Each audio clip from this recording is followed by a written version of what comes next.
ఏంటంటే చాలా తమాషా కథ. అది అప్పుడు నవ్వుకున్నాను. ఇప్పుడు ఆ కథ మొత్తం నాకు సమాజంలో కనిపిస్తుంది. ఒక అడవిలో 5గురు వెడుతున్నారు. ఒకడు పుట్టు గుడ్డివాడు, పాపం పుట్టుకతో పాపం అతను మనం ఏం చేయలేం, భగవంతుడు ఒకసారి అలా చేస్తాడు. ఒక అతనికి బ్రహ్మచముడు, అసలు వినపడదు. ఒక అతనికి 2 కాళ్ళు లేవు. ఈ కాళ్ళు లేని అతను ఈ గుడ్డి అతని మీద ఎక్కాడు, ఇతను దారి చూపిస్తుంటే అతను వెడుతున్నాడు. ఇంకోవాడికి ఈ భుజాల వరకు చేతులు లేవు. ఈ 4. 5వ వాడికి ఒక పాత గోచి తప్ప ఏం లేవు, గర్భదరిద్రుడు. వీళ్ళు 5గురు వెడుతున్నారు. క్యారెక్టర్స్ ఇవి. ఇప్పుడు ఉన్నట్టుండి ఈ చెమిటివాడు ఆగండి, ఎక్కడో గుర్రపు డెక్కల చప్పుడు వినిపిస్తోంది అంటాడు. వీడికి బ్రహ్మచముడు.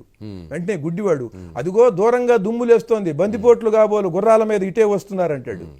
వెంటనే ఈ కాళ్ళు లేనివాడు, అయితే కాలి సత్తువ కొద్దీ పరిగెత్తండి అంటాడు.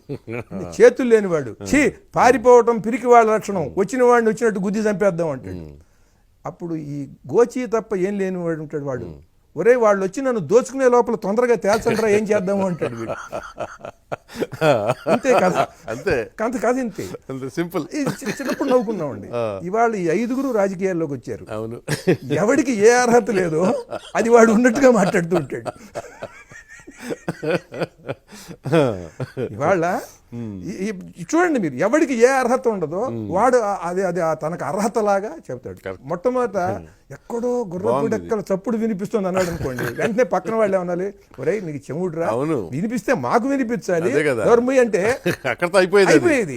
ఇప్పుడు ఎవడు వాడి లోపాన్ని వాడు కవర్ చేసుకున్నాడు గనక మన లోపం మనం కూడా కవర్ చేసుకున్నాం. అంటే ఒక హిపోక్రసీకి పరాకాష్ట. వాడంటాడు వాడు, వాళ్ళు నచ్చి నన్ను దోచుకునే లోపల తొందరగా తేల్చండ్రా ఏం చేద్దాము అంటాడు వాడు పెద్ద టెన్షన్తో. అలా ఉన్నారండి మనుషులు.